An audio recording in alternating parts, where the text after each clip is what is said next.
नमस्कार, स्वागत है आप सभी का एनएफ न्यूज पर। मैं हूं आपके साथ रोहित। पाकिस्तान के शेख चिल्ली वाले सपने इस वक्त बहुत ज़्यादा आ रहे हैं क्योंकि वो भारत को आंख दिखाने की कोशिश कर रहे हैं। अब इसी कड़ी में पाकिस्तानी संसद में एक नेता ने, एक सांसद ने कुछ ऐसा बयान दिया है जिससे आपको समझ में आ जाएगा कि किस तरीके से वो अपनी कब्र खुद खोदने पर उतारू हैं। एक सांसद हैं जो कि बिलावल की पार्टी से हैं और उनका नाम पलवशा है। उन्होंने कहा कि बाबरी मस्जिद के पुनर्निर्माण की पहली ईंट पाकिस्तानी सेना के जवान रखेंगे और पहली अजान पाकिस्तानी आर्मी चीफ जनरल असीम मुनीर देंगे अयोध्या में। जी हाँ, ये बयान दिया है। अब खुद का तो घर संभल नहीं रहा है, खुद की सेना संभल नहीं रही है और ख्वाब पंकज जी देखने चले हैं अयोध्या में फिर से बाबरी मस्जिद बनाने का। नहीं, खूबसूरत हैं पलवाशा जी, बहुत अच्छा बोलती भी अच्छा है, उर्दू भी अच्छी है। स्पीकर वहां लाइन भी तो तुरंत मारने लगेंगे। खैर छोड़ दीजिए, अब इस तरह की बातें करेंगे तो हंसी आएगा ना। पाकिस्तान के पार्लियामेंट में खड़े होकर कह रहे हैं कि बाबरी मस्जिद की पहली ईंट अयोध्या में हम रखेंगे।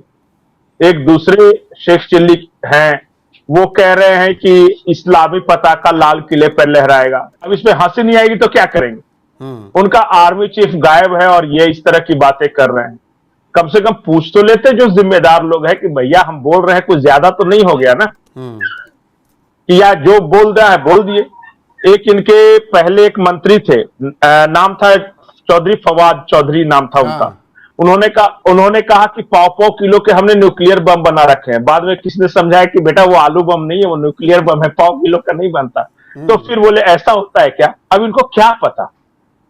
अच्छा, इन लोगों का इंटरनेशनल पर्सपेक्टिव कुछ है या कोई कहीं इज्जत है। जो शख्स ये बोल रहे थे, हाजी हिदायतुल्लाह खान, जिन्होंने ये कहा कि लाल किले पे हम पाकिस्तान का झंडा लहराएंगे, ये बेचारे गए थे सऊदी अरब हज करने। इनकी पैंटें उतरवा कर चेक कर ली, इनका पैजामा जामा सब चेक कर ले। ये आदमी है, खुद अपने बाल बच्चे को ये किस तरह बेचारा पैसा इकट्ठा कर रहा है कि बाहर भेज दे, और ये इस्लाम का परचम लहराएंगे। अरे इनका खुद का, इनके प्राइम मिनिस्टर का परचम लहरा रहा है जेक्यू रावलपिंडी के हॉस्पिटल में, और हर आदमी देख रहा है कि कैसा परचम लहरा रहा है। नहीं, और ये लाल किले पे। और देखिए दर्द क्या है, देखिए मैं ऑन ए सीरियस नोट बोल रहा हूं।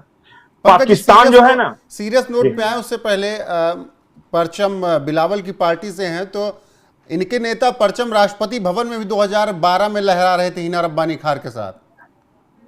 नहीं वो, अब मैं क्या बोलूं इस पे। इसलिए मैंने कहा ना कि ये सब मतलब पता नहीं कैसे कैसे लोग चुन के चले जाते हैं, और इतने बेवकूफ लोग हैं ये सब। इनको पता ही नहीं कि मैं क्या बोल रहा हूं, उसका क्या रिपरकशन होगा, क्या भारत और पाकिस्तान। मैं सवाल इसलिए कर रहा था, इतनी तरफदारी बिलावल की इसलिए तो नहीं कर रही थी कि हिना रब्बानी खार की जगह पर आजकल चल रही है। नहीं, ऐसा मैं नहीं बोल सकता। एक पत्रकार के रूप में हमें बोलना भी नहीं चाहिए, लेकिन खैर जो है वो पाकिस्तानी मीडिया छाप ही रही है उस खबरों को कि क्या चल रहा है वहां पे। मैं ये कह रहा हूं कि इनका दर्द क्या है आप समझिए। पाकिस्तान में एक आम मेंटेलिटी है, वो अपने राष्ट्र के बारे में, अपने राष्ट्रीय भावनाओं और कैसे प्रकटीकरण है वो नहीं समझते। वो इन्फ्लुएंस होते हैं हमारे यहां से।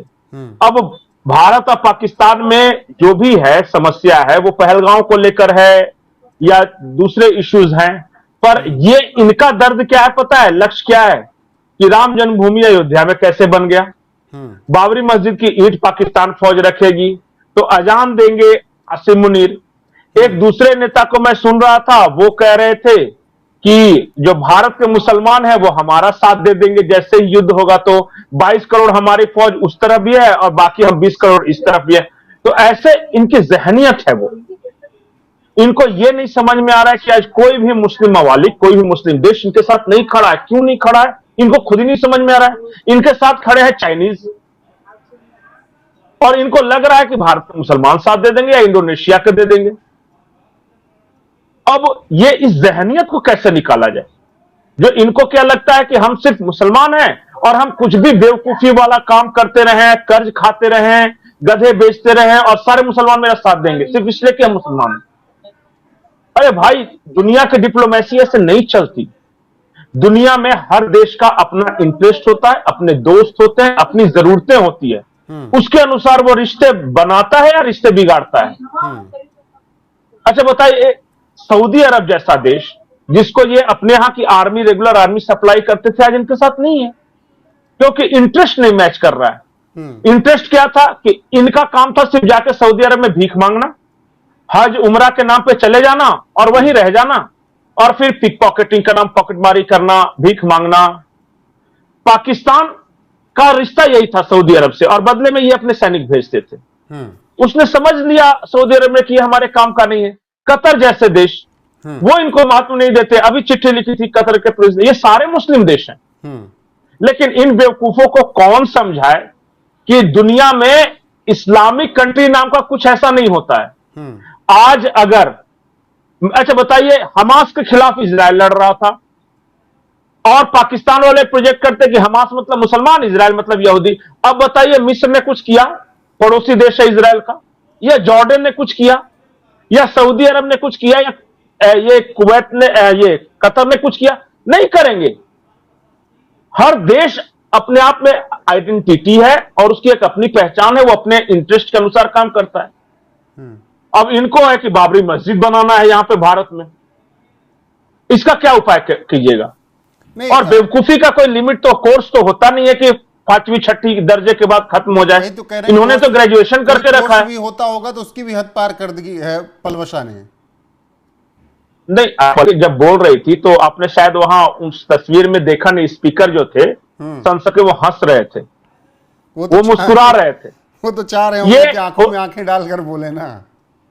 हाँ, वो वीडियो वायरल हुआ, देखा मैंने भी, कि जब वहां के कोई महिला सांसद बोल रही थी तो स्पीकर कह रहे थे वो उसके ड्रेस की तारीफ कर रहे हैं, कभी आंखों की तारीफ कर रहे हैं। पाकिस्तान में चलता है। देखिए वहां, देखिए लोकतंत्र का तो वहां मतलब है नहीं, ये और इनकी वैल्यू है नहीं। ये तो इसीलिए बने थे ना, यही सब करने के लिए। तो ठीक है ना, बढ़िया है। बैंकॉक से बेहतर बन जाते अगर बनाते तो।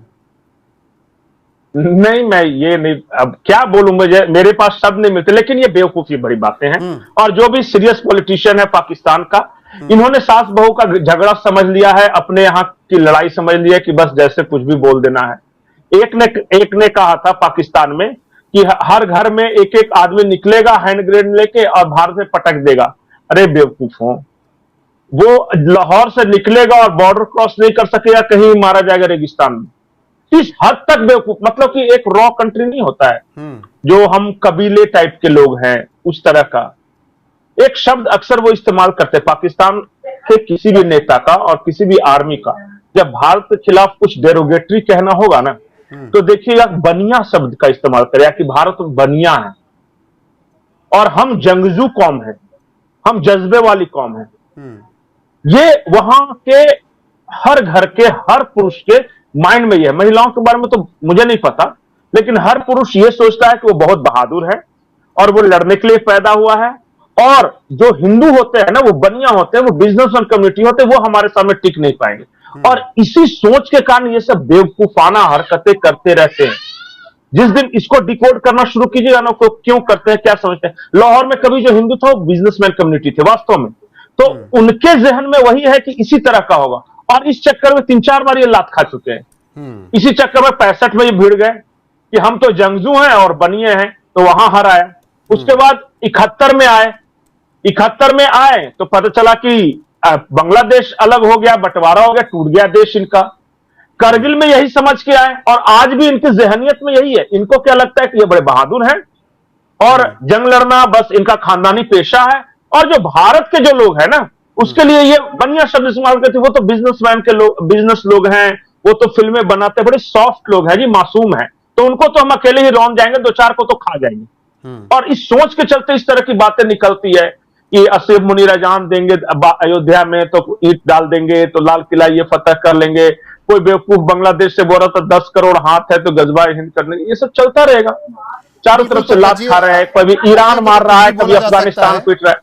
यही है कुछ भी बोला जा सकता है। बाकी हद क्या पाकिस्तान का हो रहा है, ये पलवशा भी देख रहे होंगे, बिलावल, मुनीन और शहबाज भी देख रहे होंगे।